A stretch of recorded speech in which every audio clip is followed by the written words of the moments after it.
Kubwa sana.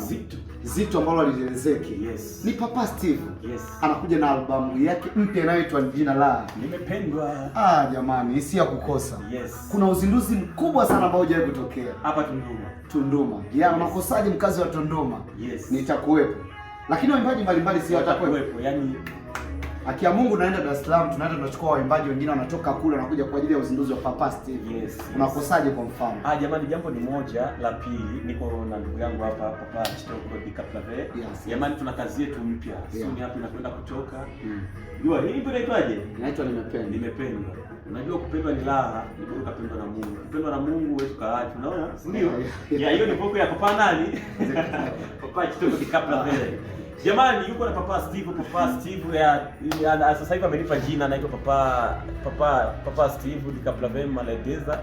So ni hapa na jambo langu zito, nitakuwa na tamasha la uzinduzi tarehe 6 mwezi wa 7, usipange kuniangusha, na hapa tuko kushoot ka video fulani hivi, mambo yatakaenda hivyo, hii inatosha.